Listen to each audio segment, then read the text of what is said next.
What's up everyone, Phil here, and welcome to KO Gaming for a new game review. Now, I haven't been putting a lot of videos up on this channel recently, and the reason for that primarily is because I'm in the midst of a partnership switch. I am leaving the old partnership that this channel used to be with on YouTube, and I'm joining a new one. This is going to change a few things, and because of that, I didn't want to post up a whole bunch of videos and then have them all stuck in limbo with no ads or anything on them. But rest assured that new video footage on KO Gaming is coming shortly, in fact, starting with this video, in which I'm going to review a game. Now you might say, but wait a minute, Phil, you never talk to the camera in your game reviews here on this channel. You have all in-game footage and the like. Why are you doing it this way? Well, it has to do with the partnership change, because ladies and gentlemen, the game that I am reviewing today is The Legend of Zelda Breath of the Wild for the Wii U. This is a game that I spent over 60 hours of gameplay in over the course of the month of March 2017. I literally just finished playing it this morning, and I really enjoyed this game. Although it does have some flaws, I enjoyed it so much I said there's no way that I could not review this game. It would actually be a disservice because I liked the game so much and I wanted to share my thoughts with you. The problem is, the game is made by Nintendo, and because I am now going into a new partnership where I will not have a managed status here on KO Gaming, sadly Nintendo claims all footage on YouTube. Any game you play that's Nintendo owned and it's first party, they claim all of it and take all of the ad revenue. Now, I wasn't going to do a full review of this game and have no money be made on it. That's ridiculous. It should be protected under fair use. Unfortunately, YouTube doesn't protect it, and they have all the stuff claimed. Even if you're doing a review, your review gets claimed by Nintendo. So instead of doing my usual style review where I have gameplay and everything showing you what I'm talking about, sadly today I'm going to go back to my old school methodology of reviewing, which is me just sitting here talking about the game, okay? So The Legend of Zelda Breath of the Wild. Whew, what a departure for Nintendo, because typically when Nintendo makes their first-party games, they stick to the same formula. Whatever's worked, don't fix it, maybe throw in a variation of something new here or there. For example, Skyward Sword, which was the last real new Zelda game, had motion controls integrated into it for the Wii U, but outside of that, really, every game kind of sticks to the same formula. Zelda's no exception. Typically, you got a certain kind of dungeon, you got these same kind of recurring themes, like, oh, the hook shot, or the boomerang, or the hammer, all these things that return in every Zelda game. Breath of the Wild literally breaks the mold. And what I mean by that is they really decided with this game that they were going to turn Zelda around and do something completely different with it. For the first time ever, Zelda Breath of the Wild is a completely open world exploration game. There have been other games like this, other RPGs. For example, Witcher 3 is one that comes to mind, where you have a complete open world that you can explore from the get-go. But they've never ever done anything like this in a first-party Zelda game before, and it's just so different. From the moment that you start playing Breath of the Wild, you get thrown into this game world where you have amnesia, you're not sure what's going on, and you start gaining abilities. You go into this shrine, and immediately you get the ability to move things like a magnet ability, so you can lift big metal cubes and metallic objects. You get a stasis ability that will temporarily freeze things in time, and you get bombs, the typical Zelda bombs you get right off the bat in this game, and you're able to blow up items or walls or weakened rocks and stuff like that, or you can use them in combat as well. And immediately you say, okay, so this is going to be the whole game, but it's not at all. Now, those things are primarily used for puzzle solving, but outside of that, the whole combat system of Zelda Breath of the Wild is new too. There's a lock-on button, but you now have weapons that you pick up from the environment. You no longer have the staple sword that you find and use and everything. No, you're going to use everything from torches to tree branches to the arms of severed skeleton arms of enemies. Weapons that enemies drop, weapons that you're going to find in treasure chests and the like. And the weapons are basically there's four primary types. There's the quick one-handed sword, where you just do quick swipes like this. There's a two-handed heavy weapons where you swing for more damage, but they go a lot slower. You've got the spears, which is just a very quick piercing attack, but you attack more quickly than the other weapons.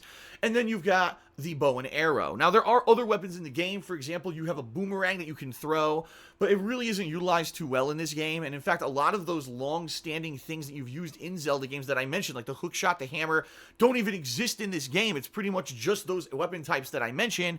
And the other major change about this game is the durability system, where everything you use in this game, if you're using a shield, if you're using a weapon, after a few hits or a few blocks, they break. and now you have to either switch quickly to another piece of equipment, or you're boned. You have to run away because you have nothing to fight with.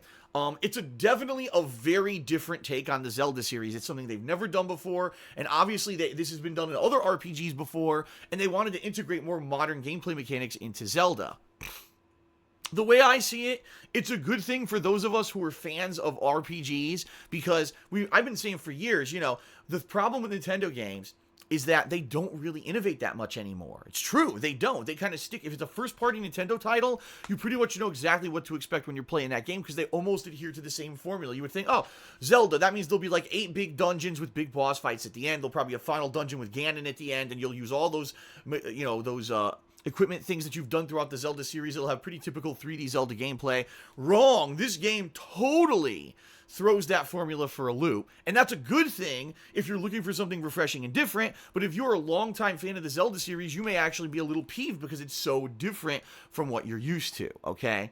So outside of the changed combat mechanics and those basic puzzle solving mechanics that I mentioned, like the magnet and the stasis and stuff like that, the primary focus of the game is to wander this gigantic open world, which varies. You could be in, on open plains where there's animals and stuff that you're hunting for food. And yes, that's another new addition. There's food that you eat now to heal, and you can cook food, meaning let's say you're harvesting different things. I harvest a bunch of flowers, I harvest salt from rocks that I broke, and I killed an animal and I got a piece of meat. You can throw that in a pot, cook it, it becomes a new item, like a recipe that becomes a healing item for you. And these healing items can actually give you buffs, like defense buff, or strength against fire, the ability to warm your body if you're in a cold climate, because for the first time ever, there are varied climates in Zelda, and they actually affect your body. If you're in a cold area and you didn't find clothing that'll warm you up, you need to drink a special, piece of food or potion that's going to heat your body so that you don't freeze while you're in that area. Vice versa, there's hot areas in the game where you have to cool your body down.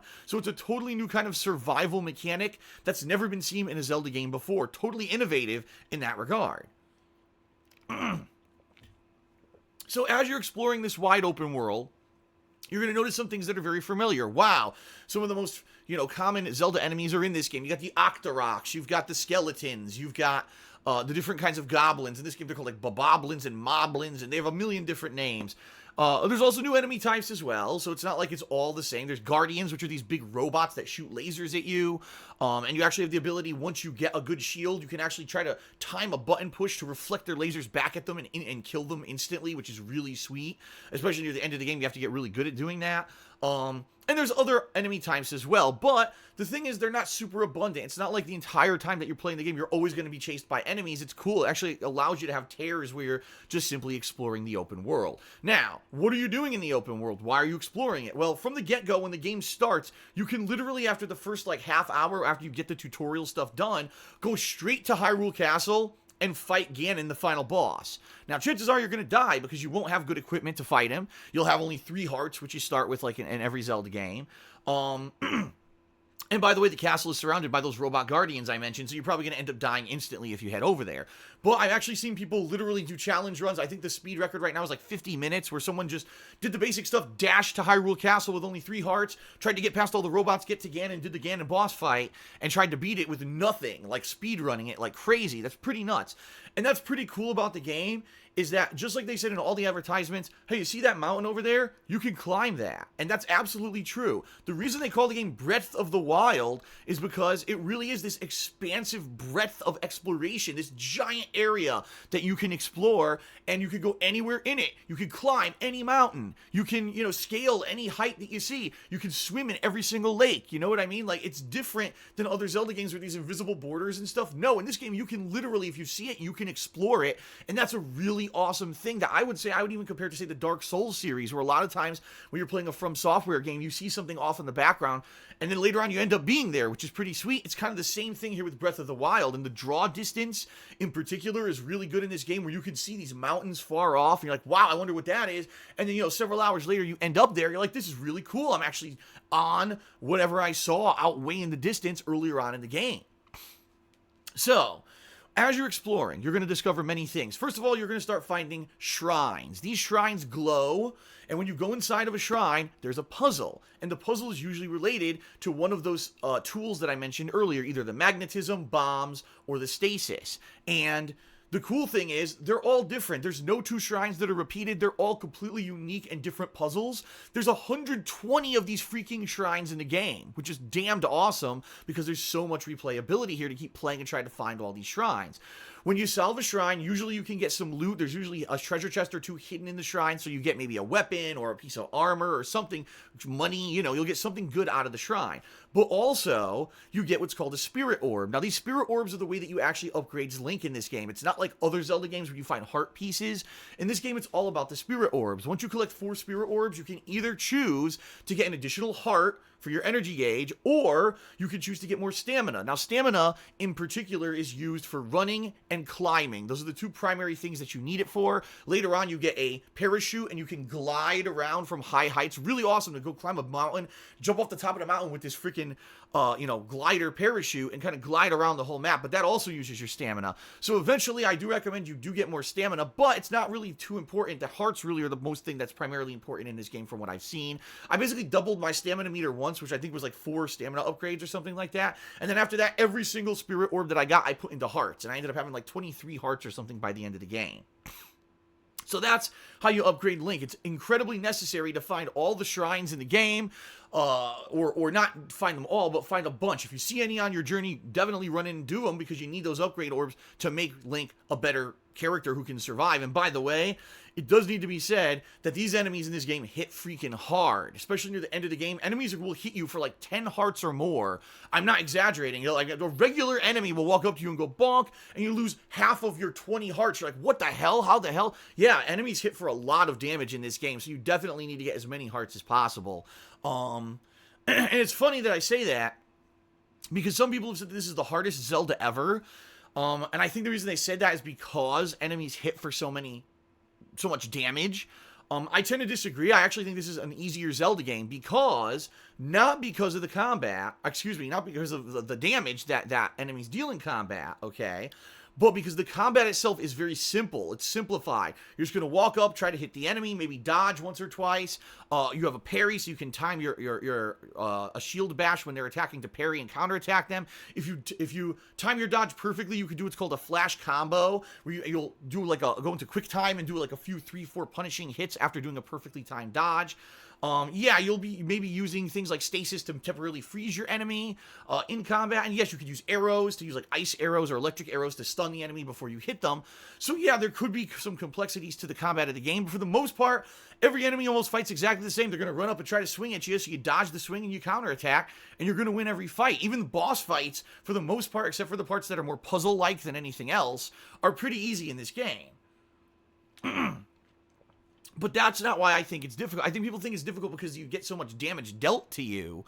But in actuality, I think this game is one of the more easier Zeldas, and I think they did it on purpose because they want you to really explore this giant open world and not feel overwhelmed that every fight you have is like Dark Souls where you're going to die right away, okay? That's why they made the combat so easy, in my opinion. So you're going to find shrines as you're exploring the open world, but you'll also find Koroks, which are these little creatures made of leaves and wood. They're like living trees. And they have puzzles hidden throughout the world as simple as, lift a rock up that's hidden on a mountaintop and a Korok's underneath it and it gives you a Korok seed.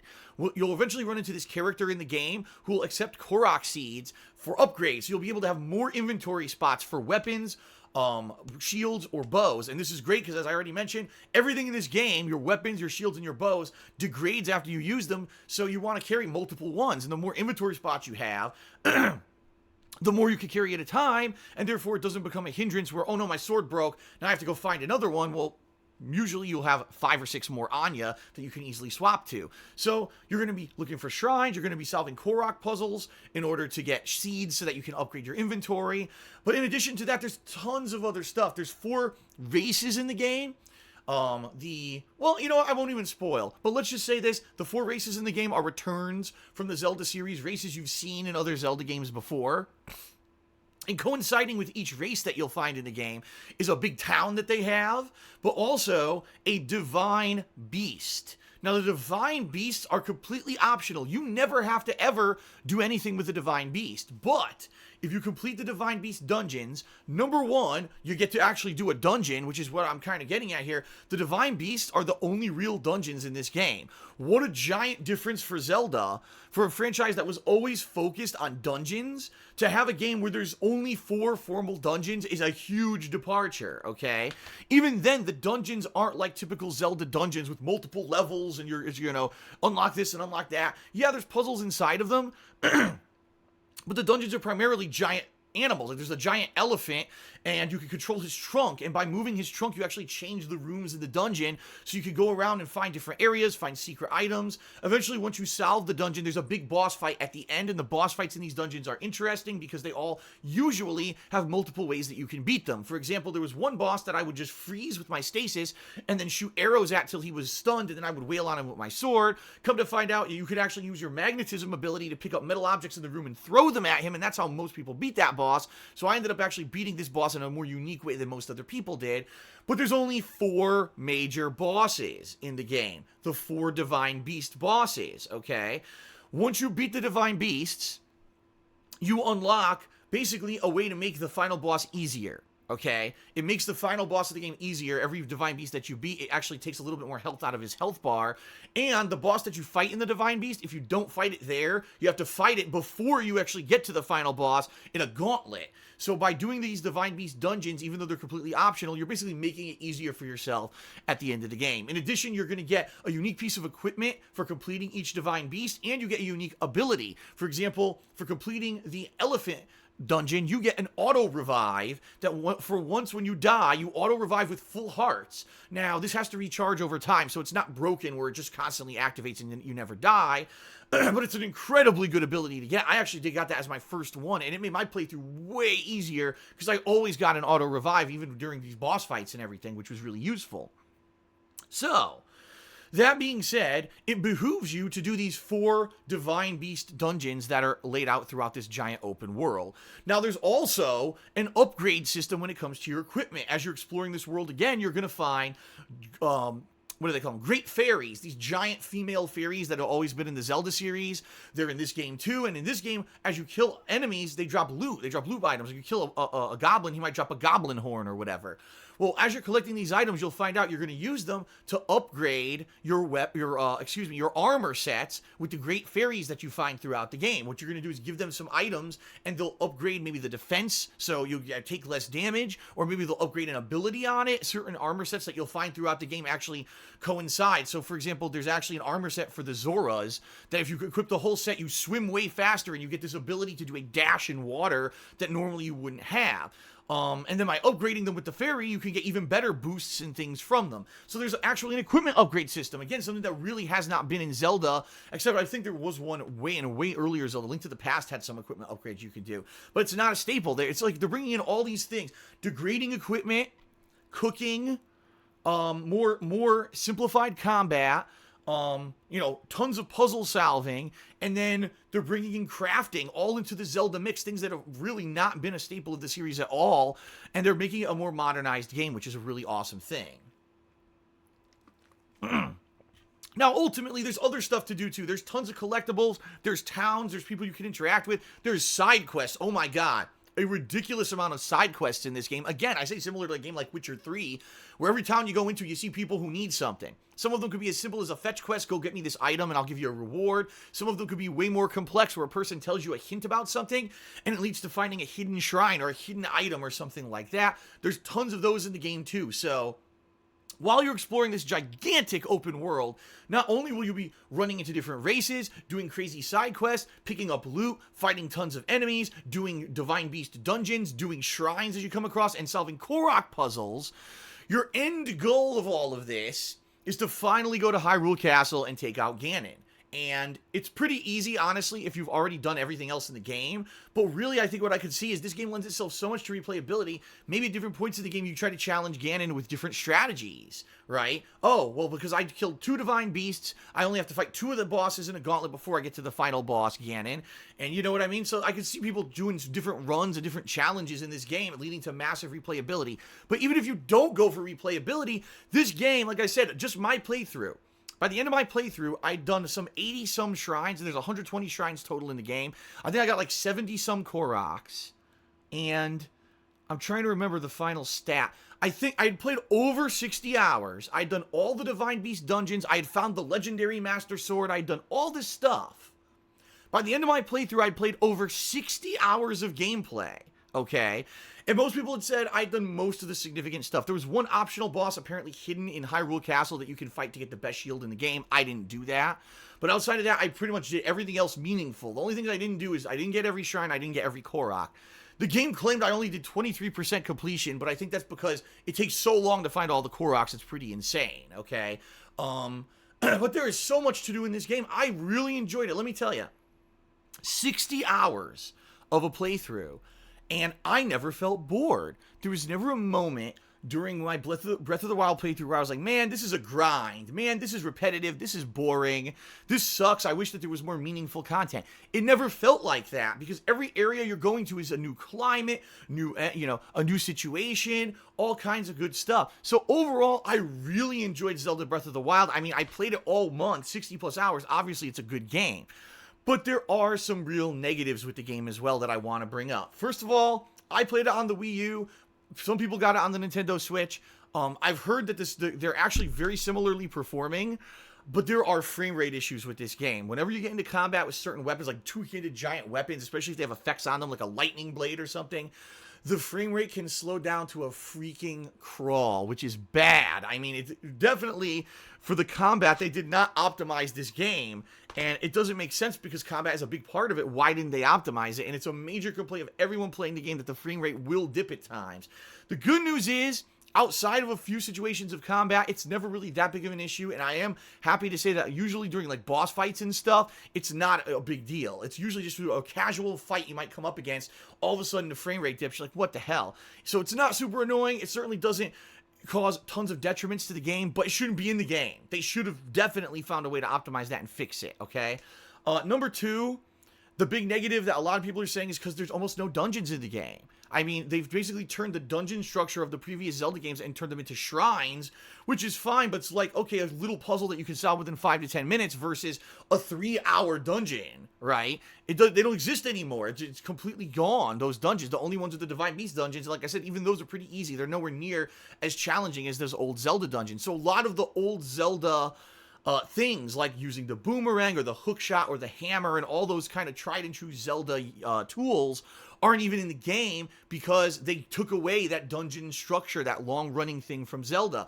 You might have a big issue with that, especially if you're a huge fan of Zelda and you're like, man, I can't believe there weren't many dungeons in this game. I could definitely see you have an issue. I'll be honest, I wanted more dungeons. I would have liked to have maybe at least 4 traditional dungeons hidden throughout the game that you had to complete before you could actually finish it. And in this case, they didn't go there. They really wanted to change the series completely. So I get that, but I was wanting more. I wanted more dungeon kind of gameplay. And in my opinion, you didn't get that. You didn't get that traditional feeling. In addition, I'll be honest here, the early game is a little bit more annoying because you don't have a lot of inventory spots and you don't have a lot of weapons or things you found yet, and your weapons break constantly, and you're just so frustrated because you're trying to explore, and every enemy you come up against, you kill them, oh, your sword broke. Now I have no sword. Now what do I do? It eventually gets better. When you start getting tons of this stuff dropping and you get more inventory spots, it's not that big of a deal, but in the early game, it's really annoying. And I will say this, I'm sorry, a lot of people disagree with me. I think the combat system in this game is too simple. It's oversimplified. I actually said in previous Zelda games, they went the other way. They made it too complicated. For Skyward Sword, it was all about, you need the Wiimote, and you gotta swing it around like this. Oh, you gotta roll a bomb with motion controls. And it was so overcomplicated with that the game actually, I think, was hindered. I didn't like the combat of Skyward Sword because it had to always use the gimmick of motion control. With Breath of the Wild, it almost never uses motion control. In fact, guess what? This gamepad, you only use it for like maybe 5 shrines for motion of something in the shrine. Outside of that, you never need the gamepad ever in the entirety of the freaking game. So it's good because for the first time in a while, a first-party Nintendo game that doesn't use the gimmick of whatever console you're playing it on. But that being said, like I said, the combat is so simple. Every enemy can be beaten the same way. Run up and just wail on it. Or if it's a tougher enemy, run up and wait a second, dodge its attack, then wail on it. Yeah, there's other things you can do. You can stun them with arrows. You can parry bash when they're attacking to parry them and then counterattack. You can do all kinds of stuff. Stasis freeze them or whatever. But for most enemies, you don't even need to do it. And quite honestly, the toughest enemy in this game is a centaur-like enemy, and there's very few of them in the game. I believe what people are saying is they do respawn, but there's only maybe like 5 or 10 of them even throughout the entire game. They're really hard to beat in the beginning, mostly because you don't have weapons that can deal much damage to them. But once you get good weapons and you go to fight these guys, they're not even that tough. It's really not that challenging, in my opinion. There's even these giant enemies called Hinox that are like giant ogres that are Cyclops with one eye. And even them, you run up, stab them a few times, run away, run up, stab them a few times, run away. That's the entirety of the battle. The combat just seems so simple. If anything, the boss fights in those divine beasts are good, I would say. But outside of that, the combat is just kind of, it's there, but it's just kind of meh.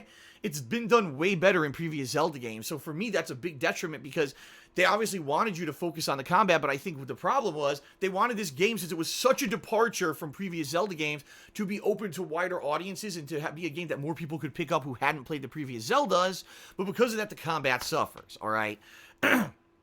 So let's weigh the pros and the cons, and then I'll give you my review score. The pros: an insanely fun, insanely content-filled open world, full open world roaming mechanics for the first time. If you can see it, you can climb it, okay? A really colorful world design that I really enjoy. Tons of content. I mean, 60 plus hours and I never got bored, okay? That's an awesome thing to say about the game.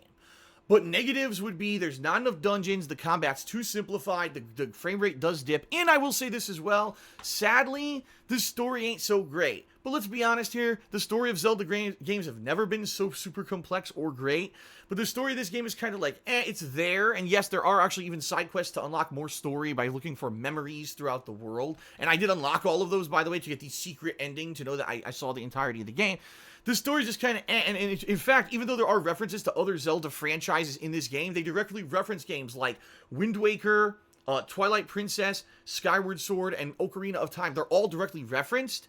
There's no actual, this is at this point in the timeline kind of explanation in this game. It almost seems like this is going for like a series reboot where they don't care about all the previous Zelda timelines and they just want to start over with a new kind of game.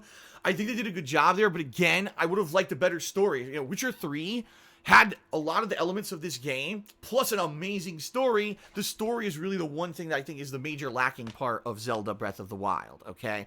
But the thing is, I love the game. If you haven't played a Zelda game in years, this is your game. This is going to get you back in because so many people just say over the years, man, Nintendo, they always do things differently. They don't listen to feedback. They don't improve their franchises. They don't do things that other games have done to improve over the years, which is why it's frustrating when you play a Nintendo game because you have to backtrack and do a bunch of stuff. In this game, there's fast travel, there's, you know, all these crafting system. There's so much stuff in this game that made it modernized, that fixed the issues with previous first-party titles from Nintendo. It's like they finally freaking listened. Holy shit, after some 20-some years of going like this, neener, we know better than you, they finally realized they needed to do something different if they were going to be successful, okay? Now, I'll say one final thing before I give you my review score. I really like this game, and a lot of people have criticized me for liking it, saying, but Phil, you just played Horizon Zero Dawn, and much like Zelda, Horizon Zero Dawn took successful things from other game franchises and put them together to make a game, but you highly criticized that game saying it wasn't original because it just stole from other franchises. Why do you like Zelda so much when you thought that Horizon was overrated? The bottom line is this, because the reason this game, in my opinion, is better than Horizon Zero Dawn is because, yes, it does take a lot of crafting elements and degradable materials in a big open world from other franchises, and it adds it in, but it adds it in to an existing Zelda franchise, and it has unique things in there, too. The magnet, the stasis, right? That there's 2 types of bombs in this game. The cool kinds of side questing, the things that are in this game are original to this game, plus it takes things from other franchises, okay? It's not just, oh, we stole from everyone else and slammed it into a game and sold it. No, they did take things from other franchises, but they added their own unique Nintendo spin to it by putting in original things as well as long-standing things from the Zelda franchise. So that's why I think this game succeeds on a huge level, all right? A lot of people are saying this is 10 out of 10. Nope. Can't be, because it has flaws. The flaws in this game do hold it back. There should have been more dungeons, the combat should have been better, and by God, the frame rate shouldn't have been choppy during certain combat. That's unacceptable in 2017. So it's a great game. It's a must-play, especially if you're a fan of the Zelda franchise, although be careful. As I said, a lot of the things have changed from the previous Zelda games. I give Zelda Breath of the Wild a 9.5 out of 10. By far, one of the best games I've played in the past few years. It's definitely going to be a Game of the Year contender for me. This is a don't miss. If you love this kind of game, and even if you don't, even if you're not a fan of Zelda, don't be afraid because it's a first-party Nintendo game that you're not going to like it. I think you will because they've modernized it so much. The only detriment here, guess what? It's only on Nintendo consoles. You either need to own a Wii U or go buy a Switch, which you can't right now because they're all sold out. So you're out of luck if you don't own a Nintendo console and you don't want to buy an entire console just to play this game. In fact, this is the last major game for the Wii U. They've already said the Wii U's done. It's out of production, and they're not going to be making any more games for it. So you want to go buy a whole console just to play this game, and this is the problem with Nintendo. They don't listen. They actually think they should still be a console manufacturer. They shouldn't. They should be a third-party games publisher that sells their games on multi-platform so that other people can enjoy them. They won't accept the fact that they are archaic.